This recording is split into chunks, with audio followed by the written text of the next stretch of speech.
Central ಜೈಲಲ್ಲಿ 50 ದಿನ ಪೊಲೀಸಿರುವಂತಹ ದರ್ಶನ್ ನಿದ್ದೆಗೆಡುವ ಕಾಲ ಸನ್ನಿಹಿತವಾಗ್ತಾ ಇದೆ. ಯಾಕಂದರೆ ರೇಣುಕಾಸ್ವಾಮಿ ಕೊಲೆ ಕೇಸ್ನಲ್ಲಿ ತನಿಖೆ ರೀಸ್ಟಾರ್ಟ್ ಮಾಡಲು ಪೊಲೀಸರು ಮುಂದಾಗಿದ್ದಾರೆ.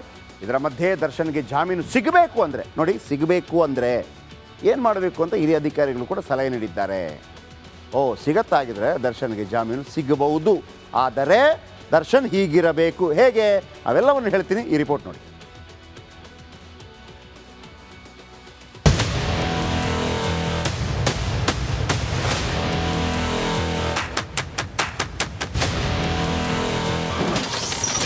ದರ್ಶನ್ಗೆ ಶಿಕ್ಷೆ ಕೊಡಿಸಲು ಪೊಲೀಸರ ಕಸರತ್ತು. ಖಾಕಿ ಪಡೆ ತಂತ್ರಕ್ಕೆ ಜೈಲಿನಲ್ಲೇ ಬೆವರಿದ ಕಾಟೇರ.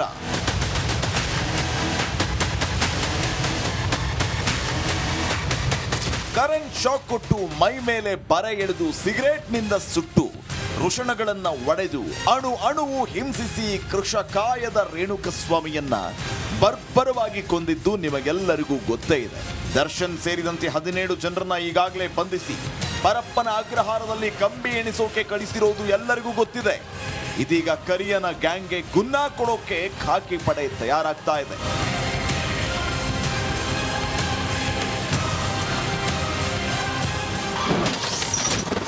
ಮತ್ತೆ ಸಾಕ್ಷಿ ಹುಡುಕುತ್ತಿದೆ ತನಿಖಾ ತಂಡ. ಆ ಕಡೆ ಊಟ ಸಿಗ್ತಾ ಇಲ್ಲ, ಈ ಕಡೆ ತೂಕ ಹಿಡಿತಾ ಇದೆ ಅನ್ನೋ ಚಿಂತೆ ದರ್ಶನ್ಗೆ ಕಾಡ್ತಾ ಇದೆ. ಈ ಕೇಡುಗಾಲದಲ್ಲಿ ಆರೋಪಿ ಬಾಸ್ಗೆ ಮತ್ತೊಂದು ಶಾಕ್ ಎದುರಾಗಿದೆ. ತನಿಖಾ ತಂಡ ಮತ್ತೆ ಕೊಲೆ ಕೇಸನ್ನ ಮೊದಲಿನಿಂದ ಇನ್ವೆಸ್ಟಿಗೇಷನ್ ಮಾಡ್ತಾ ಇದೆ. ರೇಣುಕಸ್ವಾಮಿಯನ್ನ ಹೇಗೆ ಸಂಪರ್ಕಿಸಿದ್ರು, ಹೇಗೆ ಬೆಂಗಳೂರಿಗೆ ಕರೆ ತಂದ್ರು, ದರ್ಶನ್ ಯಾರ್ಯಾರಿಗೆ ಕಾಲ್ ಮಾಡಿದ್ರು, ಹೀಗೆ ರೇಣುಕಸ್ವಾಮಿ ಕೊಲೆ ಹಿಂದಿನ ಕಂಪ್ಲೀಟ್ ಹಿಸ್ಟ್ರಿಯನ್ನ ಪೊಲೀಸರು ಕೆದಕುತ್ತಿದ್ದಾರೆ.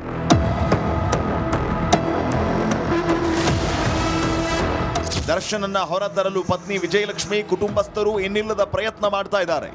ಅಭಿಮಾನಿಗಳು ಕೂಡ ತಮ್ಮ ನೆಚ್ಚಿನ ನಟನಿಗಾಗಿ ದೇವಸ್ಥಾನಗಳಲ್ಲಿ ವಿಶೇಷ ಪೂಜೆಯನ್ನ ಮಾಡಿಸ್ತಾ ಇದ್ದಾರೆ. ಆದರೆ ಹಿರಿಯ ಅಧಿಕಾರಿಗಳ ಪ್ರಕಾರ ಜಾಮೀನು ಪಡೆಯೋದಕ್ಕೆ ಬೇರೆ ರೀತಿಯ ಹೋರಾಟ ಮಾಡಬೇಕಾಗಿದೆ. ಜಾಮೀನು ಸಿಗಬೇಕಿದ್ರೆ, ದರ್ಶನ್ಗೆ ಜಾಮೀನು ಸಿಗಬೇಕಂದ್ರೆ ಒಂದೇ ಒಂದು ದಾರಿ ಇದೆ. ರೇಣುಕಸ್ವಾಮಿ ಕೊಲೆ ಪ್ರಮುಖ ಸಾಕ್ಷಿಗಳನ್ನ ಕಲೆ ಹಾಕಿದ್ದಾರೆ. ಸಿಕ್ಕಿರೋ ಸಾಕ್ಷಿಗಳು ಬಲಿಷ್ಠವಾಗಿದೆ, ಟೆಕ್ನಿಕಲ್ ಎವಿಡೆನ್ಸ್ಗಳು ಕೂಡ ಪ್ರಬಲವಾಗಿದೆ. ಆದ್ದರಿಂದ ಪದೇ ಮನೆ ಊಟಕ್ಕಾಗಿ ಅರ್ಜಿ ಸಲ್ಲಿಸಬಾರದು. ಊಟಕ್ಕಾಗಿ ಅರ್ಜಿ ಹಾಕ್ತಾ ಇದ್ರೆ ಹಿನ್ನಡೆ ಆಗುತ್ತಂತೆ. ಸದ್ಯ ದರ್ಶನ್ ಜೈಲಿನಿಂದ ಹೊರಬರೋದಕ್ಕೆ ಒಂದೇ ಒಂದು ದಾರಿ ಇದೆ.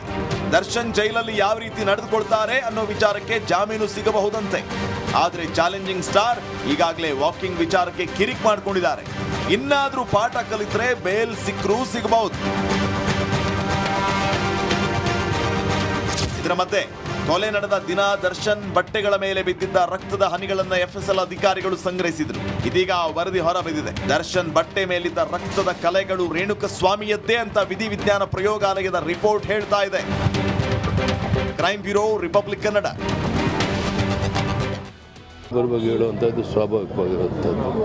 ಯಾರು ನಿವೃತ್ತಿ ಆಗ್ತಾರೆ, ಯಾರಿಲ್ಲ, ಮುಂದೆ ಕೋರ್ಟ್ಗಳಲ್ಲಿ ಏನೇನಾಗುತ್ತೆ ಎಲ್ಲ ಸಂಗತಿಗಳು ಕೆಲವು ದಿವಸಗಳು ಗೊತ್ತಾಗುತ್ತೆ. ಅದಾದ್ಮೇಲೆ ಯಾರ್ಯಾರು ನಿವೃತ್ತಿ ಆಗಬೇಕು ತೀರ್ಮಾನ ಮಾಡೋಣ. ಸರ್, ನಾನು ಯಾವುದೂ ತಪ್ಪೇ ಮಾಡಿಲ್ಲ, ನಾನೇ ರಾಜೀನಾಮೆ ಕೊಡಿಲ್ಲ. ಅವರು ನಿಮ್ಮ ಮೇಲೆ ವೈಯಕ್ತಿಕ ಟೀಕೆಗೆ ಮುಂದಾಗಿದ್ದಾರೆ.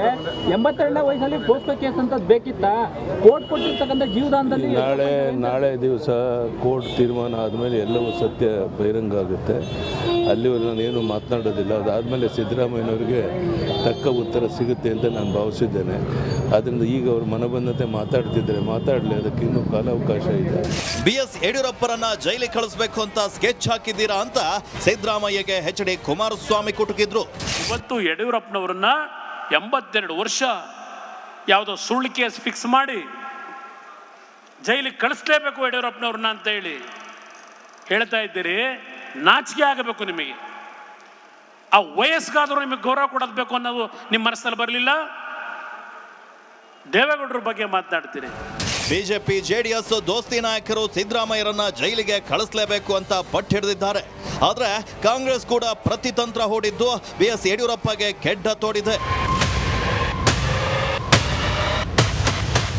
Political bureau, Republic Kannada. ಕರ್ನಾಟಕದ ಮುಖ್ಯಮಂತ್ರಿ ತಪ್ಪು ಮಾಡ್ಲಿಕ್ಕೆ ಸಾಧ್ಯನಾ? ನಾನು ತಪ್ಪು ಮಾಡ್ಲಿಕ್ಕೆ ಸಾಧ್ಯನಾ?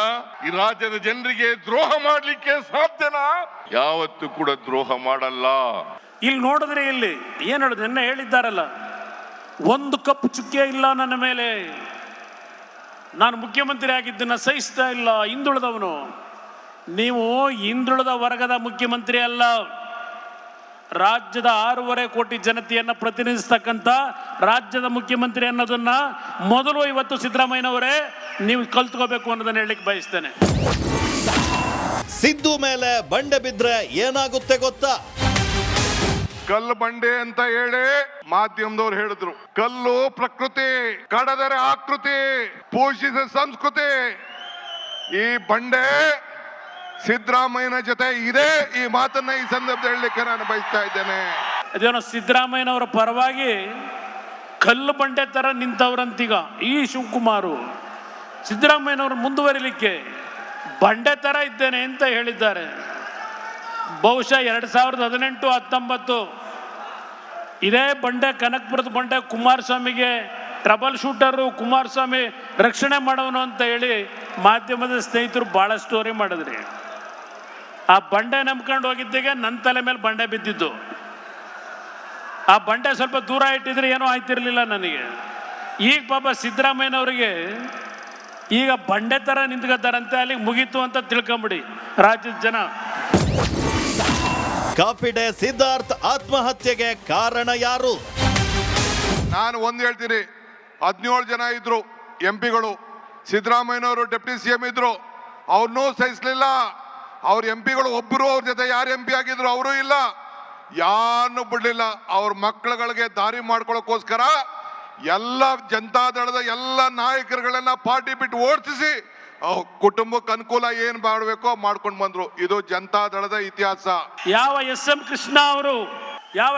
ಕೃಷ್ಣ ಅವರು ಕೊತ್ವಾಲನ್ ಜೊತೆ ಜೀವನ ಮಾಡ್ಕೊಂಡಿದ್ದಂತ ನಿಮಗೆ ರಾಜಕೀಯದಲ್ಲಿ ಜನ್ಮ ಕೊಟ್ಟಿದ್ರು. ಆ ಕುಟುಂಬದ ಒಬ್ಬ ಶ್ರಮಜೀವಿ ಸಿದ್ಧಾರ್ಥ ಅವರ ಮರಣಕ್ಕೆ, ಆತ್ಮಹತ್ಯೆಗೆ ಕಾರಣ ಯಾರು? ಜನಗಳ ಮುಂದೆ ಇಡ್ತೀರಾ ಇದನ್ನ ಜನಗಳ ಮುಂದೆ? ರೇವಣ್ಣ ಕುಟುಂಬಕ್ಕೆ ಕಂಟಕ ಆದವ್ರು ಯಾರು? ಈಗ ನೋಡಿ, ಮಗನ್ ತೊಂದರೆ ಆಯ್ತದೆ ಅಂತೇಳಿ ಇನ್ನೊಬ್ಬನ ಮಗನ ಮೇಲೆ ಕೇಸ್ ಹಾಕ್ಸಿಸಿ ಅವ್ರನ್ನೂ ಬಿಡ್ಲಿಲ್ಲ. ಆ MP ಅವ್ರನ್ನೂ ಬಿಡ್ಲಿಲ್ಲ, ಯಾರನ್ನೂ ಬಿಡ್ಲಿಲ್ಲ. ಹಂಗೆ ಸಿದ್ದರಾಮಯ್ಯನ ಬಿಡ್ತಾರೇನ್ರಿ? ನಮ್ಮನ್ನು ಬಿಡ್ತಾರೇನ್ರಿ? ನನ್ನ ಸಹೋದರ ರೇವಣ್ಣ ಅಯ್ಯೋ ನಾನು ಸಿದ್ದರಾಮಯ್ಯನವರು ಭ್ರಷ್ಟಾಚಾರ ಮಾಡೋ ಅಂದ್ರೆ ನಂಬಲ್ಲ. ಅಯ್ಯೋ ಸಿದ್ದರಾಮಯ್ಯನವರು ಅಂತ ಹೇಳ್ದಂತ ನಿಮ್ಮ ಸ್ನೇಹಿತ ರೇವಣ್ಣನ ಕುಟುಂಬ ಇವತ್ತು ಆ 2 ಮಕ್ಕಳನ್ನ ಜೈಲಿಗೆ ಕಳಿಸಿದ್ದೀರಿ. ಅವನನ್ನು ಮದುವೆ ಆಗಿರ್ತಕ್ಕಂಥ ಅವನ ಹೆಂಡತಿನ ಬೇಲ್ ತಗೊಂಡ್ರೆ ಅವ್ರ ಮೇಲೆ ಯಾವ ಕೇಸ್ ಇಲ್ಲ, ರೇವಣ್ಣನ ಮೇಲೆ ಕೇಸ್ ಇಲ್ಲ. ಸೃಷ್ಟಿ ಮಾಡ್ತೀರಿ ಕೇಸ್ನ. ಲೀಗಲ್ ಆಗಿ ಸೈಟ್ ಕೊಟ್ಟಿದ್ರೆ ನಾವ್ ಯಾಕೆ ಕೇಳ್ತಿದ್ವಿ? ಈಗ ನೀವು ನಿಮ್ ಜಮೀನು, ನಿಮ್ ಪಕ್ಕದಲ್ಲಿ ಯಾವ್ದಾದ್ರು ಜಮೀನು ಯಾರು ಒತ್ತುವರಿ ಮಾಡ್ಕೊಂಡ್ರೆ ಸುಮ್ಮನೆ ಇರ್ತೀರಾ?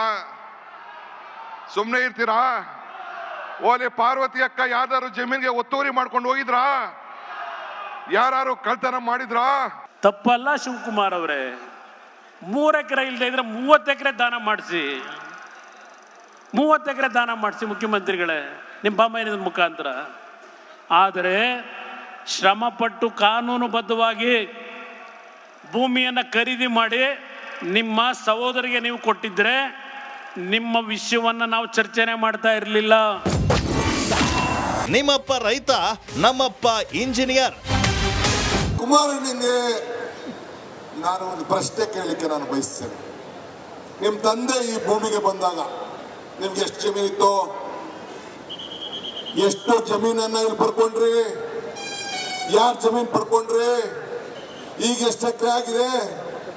ಯಾರ ಹೆಸರು ಟ್ರಾನ್ಸ್ಫರ್ ಆಯ್ತು? ವಾಪಸ್ ನಿಮ್ಮ ಹೆಸರಿಗೆ ಹೆಂಗ್ ಬಂತು? ಆ ಭೂಮಿ ದಾಖಲೆಗಳು ಇದೆಯಾ? ಇಲ್ಲಿ 100 ಎಕರೆ ಇಲ್ಲಿ ತಮ್ಮದು, ತಮ್ಮ ಕುಟುಂಬದವ್ರು ಇಲ್ಲಿದೆ. ದೇವೇಗೌಡರ ಆಸ್ತಿ ಕೇಳಿದಿರಿ. ದೇವೇಗೌಡರು ರಾಜಕಾರಣಕ್ಕೆ ಬರೋದಕ್ಕಿಂತ ಮುಂಚೆ ಒಬ್ಬರು ಇಂಜಿನಿಯರ್ ಆಗಿದ್ರು, ಡಿಪ್ಲೊಮಾ ಪದವೀಧರ. ನಿಮ್ಮದೇನಿತ್ತು? ನಿಮ್ಮ ತಂದೆದೇನಿತ್ತಪ್ಪ? ನಿಮ್ಮ ತಂದೆದೇನಿತ್ತು? ಕೆಂಪೇಗೌಡರದು. ಬಿಜೆಪಿಯವರು ಆರಂಭಿಸಿದ್ದ ಪಾದಯಾತ್ರೆಗೆ ಕೇಂದ್ರ ಸಚಿವ ಕುಮಾರಸ್ವಾಮಿ ಸರಿಯಾಗಿ ಫುಲ್ ಸ್ಟಾಪ್ ಇಟ್ಟಿದ್ದಾರೆ. Bureau report, republic Kannada.